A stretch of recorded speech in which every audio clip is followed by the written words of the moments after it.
Talk Dan Didio. Dan Didio. Dan Didio. Dan Didio. I'm going to keep practicing saying his name till I get it right. But then again, do we really need to talk about Dan Didio? Over the weekend, the news broke that Dan Didio was let go from DC Comics by the corporate overlords over at AT&T. Dan Didio is no longer the co-publisher of DC Comics, which just leaves Jim Lee over at DC Comics. But as we all know, Jim Lee really hasn't done much during his time at DC. He's occasionally drawn a comic here and there, but from our standpoint, he really hasn't had much of an editorial. He hasn't had much editorial control or an editorial voice. Maybe that'll change. But with the news that Dan Didio has been let go from DC Comics, there was a lot of speculation. I believe Bleeding Cool, they confirmed with their sources that he was actually fired and immediately told to leave the building. So a lot of interesting things going on over there. So speculation as to why he was let go. Some people blame the most obvious reasons, his new 5G 5th generation event, which would see the DC comic characters replaced with basic gender swiping, minorities, so-called minority characters, and so forth 5 years later. So a lot of people apparently didn't like this idea. He kept pushing for it. Some writers like Scott Snyder didn't want to be involved. So a lot of people are like, yo, that's the reason why he got fired. Other people are pointing towards the New 52, which was years ago. And apparently, with Rebirth, they fixed some things, but some things are still out of whack at DC. Now, to be fair, DC is known to reboot their universe every few years. I can't talk to that. DC is known to reboot their universe every few years. That's no secret. It's something DC has always done. Dan Didio, yeah, we're going to point the blame at you for a lot of stuff. Now, there's other speculations about mass exodus of editors. There's other speculation about a mass exodus of editors leaving, him micromanaging, all that good stuff. Or bad stuff, depending on how you look at it. So, I don't want to spend too much time talking about Dan leaving. I want to talk about the future of DC Comics. Where does DC go now? Because the rumor was that if the 5G event failed, AT&T would cease publication of DC Comics as we know it today. Let's play in that area. What if that happens? What if AT&T pulls the plug on DC Comics? What happens then? What happens if DC Comics no longer publishes comic books? That's what we're going to talk about today. And I think this is a very valid question that a lot of people should ask. What happens if DC or even Marvel, the two giant publishing houses in this industry, stop publishing comics? So, since we're talking about DC, we'll start there. My answer is nothing. And what I mean by nothing will happen if DC Comics stop publishing comic books is that mainstream America won't notice. They won't care. It'll get a few news hits, but it won't affect mainstream America because mainstream America, they're not buying the comic books anyway. They'll go see the movies. They will see the cartoons. They will purchase merchandise. They'll watch the TV shows. But fans of the CW are not buying comic books. They love the shows, but that has never trickled down into actual comic book sales. The data's there. They're making billions of dollars off these comic book movies. Yet comic book sales still continue to go downward. Two different audiences, two different mediums. Never confuse the two. You can stop publishing comics today, and for the next 10, 20 years, next 20, 30 years, you can continue to pump out as many movies, as many television shows, as many cartoons, as many Thor, Spider-Man, Batman, whoever t-shirts you want. DC has over 75 years in this industry. They can stop publishing comics today and just print reprints for the next 100 years. They have the content to do so, as does Marvel. And when you look at that, and I say the mainstream audience, mainstream America won't notice, because when they do pick up a graphic novel, and I say graphic novel, not a comic book, because graphic novels are sold in bookstores. You can get those at the public library and so forth. They're just picking up a random story. They don't know if it was released today, 10 years ago, or 20 years ago, or whatever. So it won't affect mainstream America. Let's talk about who it will affect.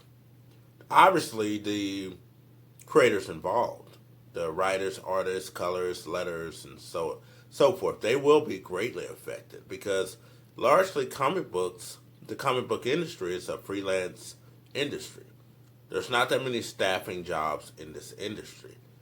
So, creators will be affected, retailers will be affected, and most comic book retailers have been smart in recent years. They've switched from being really comic book stores and more gaming stores, and that's where they make the bulk of their money.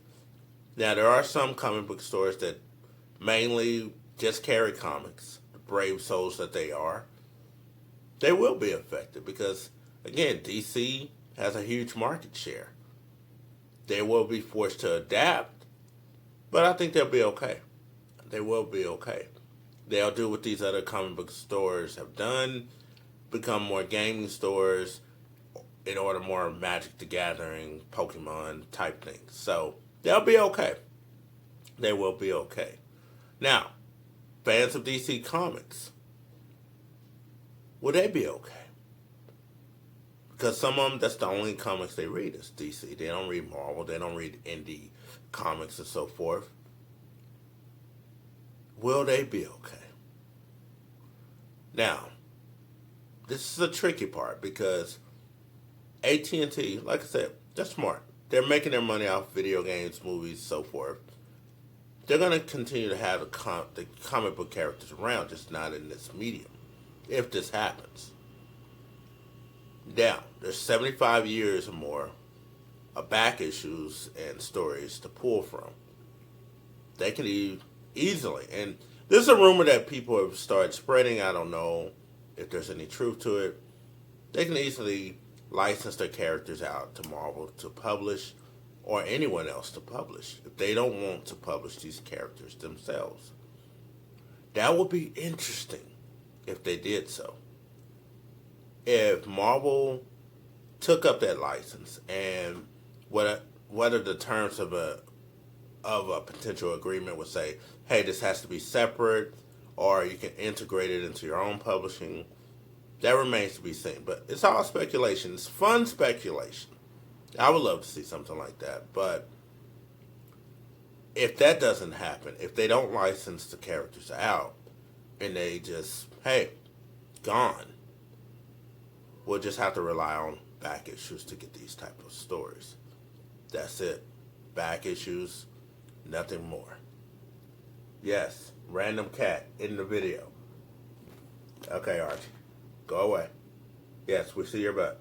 Yes, go. Doing a video here for YouTube. Yes, we know YouTubers love cats. But so far we're just seeing your butt. Go. Bye, Archie. Cats. even they have an opinion on Dan Didio leaving DC Comics or getting fired. People are going with fired. That seems to be the confirmed reason. He's fired. He's out of there. But, so, if this Marvel or licensing deal doesn't go through with anyone, we just got back issues and graphic novels to rely on. It's kind of sad. Now, I haven't been the biggest DC reader, and I have my own reasons for that.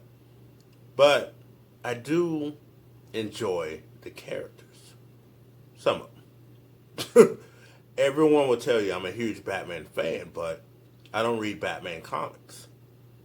And when I do, it's back issues from 10, 20 years ago. That's just me. I enjoy Batman in other mediums, but I haven't enjoyed Batman in a long time. I have a friend who's a huge Superman fan. He was excited that Brian Michael Bendis was taking over Superman until he got those issues. Majorly let down. I think a lot of people have been let down by Brian's Superman run. They were like, hey, we'll see what he's going to do with this character. They read the interviews beforehand. He seemed very excited about the job. Now we're just getting mediocre stories. From one of comic books, arguably, I can't even say that word. One of the comic book industry's so-called best writers. That's sad. So where does this leave us now? You know, we looked at the fact that DC, as a publishing company that we know today, may no longer be here. It may not be here tomorrow. It may not be here in 10 years. This rumor's been going around since last year that it may fold. Y'all remember when Marvel almost folded? They had to sell out. You get it, sell out. But these things happen. Nobody predicted Disney would buy Marvel. That was a shock. Then Disney just started buying up everything. What happens if Disney decides, hey, we'll buy your publishing for DC Comics. We'll take over that. Stranger deals have happened.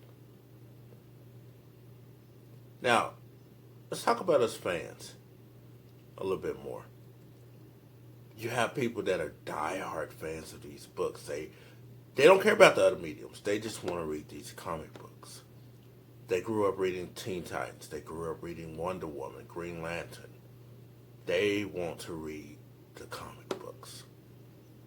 And if they don't get new stories featuring characters that they love, what happens to them? Because many fans, myself included, we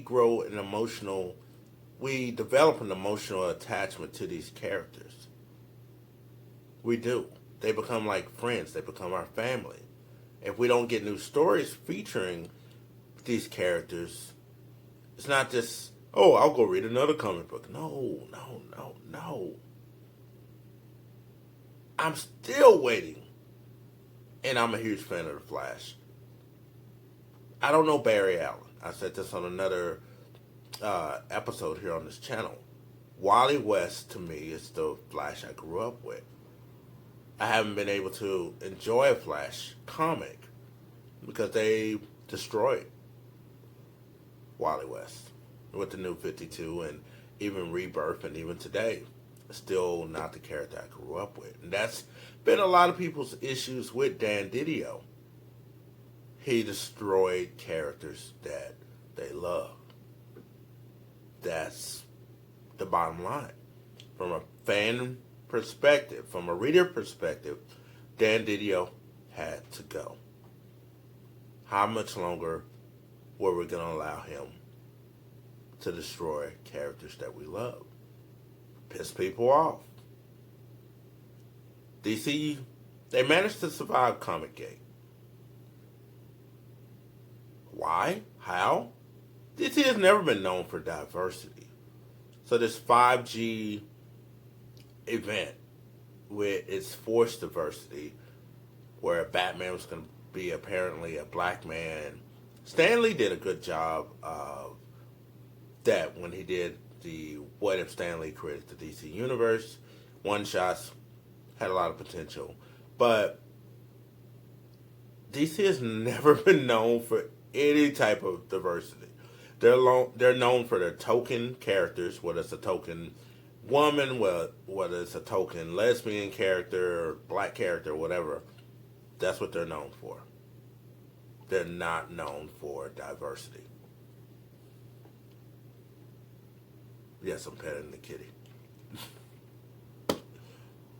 So that's how DC survived Comic-Gate. By not changing, by not even looking at diversity and like, you know what? We need to represent. No. Everyone knows DC has never been known for diversity. And maybe that's why some people love them. They don't want diversity of any kind. And really? Really?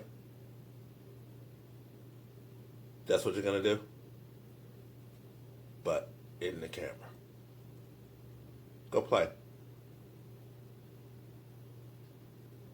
It's looking at me like, yo, I'm going to do what I want to do on my cat. It's what we do. But diversity, not DC's thing. That's how they survive comic book game. We got one lesbian character. We'll give her her own book every now and then. That's Batwoman. We'll throw one black character on the team, whether it's Justice League, Teen Titans, whatever. That's it. That's as far as they're going to go. Is it right? Heck no. Might be why I've never been a huge DC comic book fan. But the bigger reason why I've never been a huge DC comic book fan is it's always felt a little old-fashioned. Their stories. It's changed a lot, well, a little in recent years, but it's always had that old-fashioned feel and appeal. And some people love that about DC Comics. They're very passionate about it. And that's why Dan Didio had to go. He didn't respect the legacy of the characters. In other words, he did not. He had to go. So now it's a big question mark. What is the future of DC Comics? We talked about how it would affect retailers, how it would affect mainstream America, how it would affect fans and creators. How will it affect us all? It will affect us all in different ways. It will. But after it's over, will anyone care? Will DC Comics just be a footnote in history? Because times are changing. People are saying the comic book industry as a whole is dying. It hasn't adapted and grown with technology in the times. Remember motion comics? That didn't last. Digital comics still aren't where we would like them to be sales-wise, especially when people are charging the same as the print editions. Audio comics,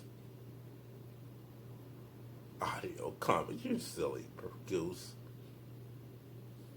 So there you got. Dan Didio's out. DC Comics future has a big question mark on it. So let me know in the comments, what are your thoughts? What is the future of DC Comics?